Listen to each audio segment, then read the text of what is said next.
అలాగే is AI transforming ophthalmology ma'am? ఎలా చూస్తున్నారు ఏ చేంజెస్? ఇంకా కమింగ్ డేస్ లో ప్రాబ్లీ ఏ వల్ల చాలా హెల్ప్ జరుగుతుంది. ఎందుకంటే కొన్ని గ్లకోమా ఆల్రెడీ గ్లకోమా డయాబెటిక్ రెటినోపతిలో ఆల్రెడీ వచ్చేసింది. అది స్క్రీనింగ్ మెథడాలజీ అవన్నీ వచ్చేసాయి. రైట్. అంటే ఏదైనా కాస్ట్ ఏ సాఫ్ట్వేర్ ని కొనుక్కోవాలి, దాన్ని ఎంప్లాయ్ చేయాలి, అగైన్ ఎక్స్పెన్సివే కదా. I don't know how it is going to be, but it is definitely going to be excellent useful tool. ఎందువల్ల అంటే కొన్నిసార్లు క్లినికల్ గా డయాగ్నోసిస్ చేయలేనివి ఇవేంటి డేటాబేస్డ్ కదా. సో అర్లీగా ఉన్నవి కూడా అది డిటెక్ట్ చేసి చెప్పొచ్చు. Right madam. అలాగే ఆన్లైన్ లో ఎక్కువగా కొంతమంది టెస్ట్లు చూపించుకుంటూ ఉంటారు, కన్సల్ట్ చేస్తూ ఉంటారు. Will that actually help? అంటే ఐ విషయంలో మీరు చూసి కన్సల్ట్ చేసిన టెలి ఆఫ్థల్మాలజీ అంటుంటారు. టెలి ఆఫ్థల్మాలజీలో అలా కాదు. Okay.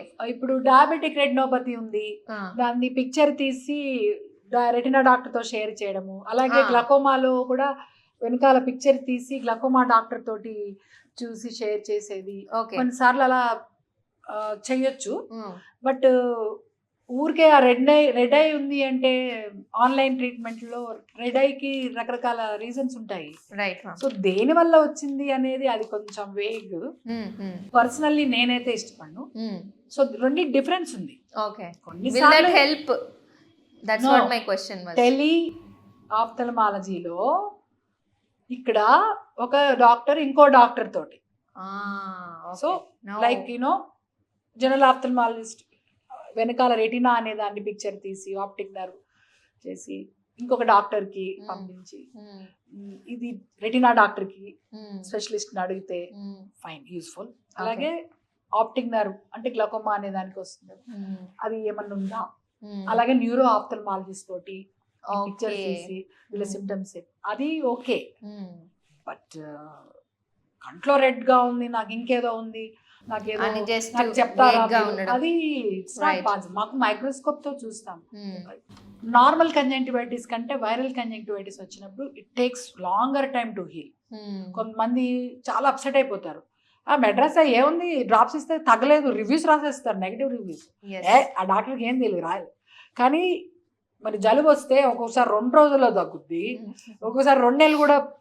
You know that it's a virus. Covid టైంలో అర్థం కాల. అట్లా ఈ వైరస్ కంజంక్టివైటిస్ వచ్చినప్పుడు ఇలాంటి ఇష్యూస్ అవుతాయి.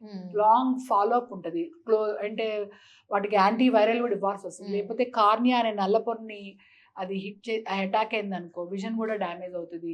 లాంగ్ టర్మ్ లో కాంప్లికేషన్స్ వస్తాయి. అందుకని ఊరికే simple red ice not everything. అట్లా రకరకాల రీజన్. కొన్నిసార్లు ఇన్ఫ్లమేషన్స్ ఉంటాయి వాళ్ళకి. ఆ ఇన్ఫ్లమేషన్ ఉంటే కూడా విజన్ కూడా ఇబ్బంది అవుతుంది. సో వట్టి ఏదో యాంటీబయాటిక్ అలా ఇస్తే సరిపోదు. ఇలా వాళ్ళకి ఇన్వెస్టిగేషన్స్ చేయాలి. కొన్నిసార్లు రుమటాయిడ్ ఆర్థరైటిస్ అనే ఆటో ఇమ్యూన్ కండిషన్స్ అంటారు కదా, వాళ్ళలో అలాంటివి రావచ్చు. అట్లాగే కొన్నిసార్లు టీబీ కూడా కంట్లో అలా ప్రజెంట్ చేయొచ్చు.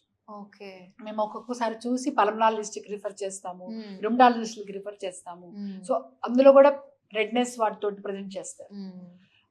ఇట్లా ఇన్ని రకాల ఉన్నప్పుడు అది రైట్.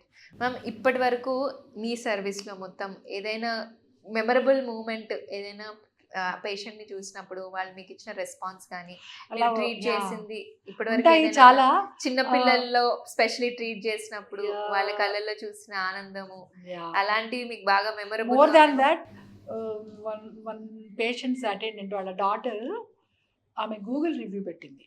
ఓకే. సో వాళ్ళ ఫాదర్కి సర్జరీ చేశాను నేను. నాకు చాలా అది భలే టచింగ్గా అనిపించింది. ఆయన తర్వాత పాస్డ్ అవే, చనిపోయారంట. అమ్మాయి చనిపోయినాక గూగుల్ రివ్యూ పెట్టింది. మా ఫాదర్కి లాస్ట్ డేస్లో ఆ డాక్టర్ సర్జరీ చేశారు. ఆయన అప్పటిదాకా చాలా అన్ని మల్టిపుల్ హెల్త్ ఇష్యూస్ ఉండేవి ఏదో. సో సర్జరీ చేసినాక విజన్ వచ్చాక ఆయన కొద్దిగా బెటర్ అయ్యారు. విజన్ రాకపోతే మీరు చూడండి, వాళ్ళు చాలా డల్గా డిప్రెస్డ్గా ఉంటారు కదా. సో ఆ review it really touched my heart. So అట్లా generally do you read the lot of reviews? Things వచ్చి ఎందుకు ఇంత ఏముంది మేము ఏదో చేసాము దానిలో ఏముంది అనిపిస్తుంది కానీ right. Maybe It other will side is change. Different కదా. రైట్.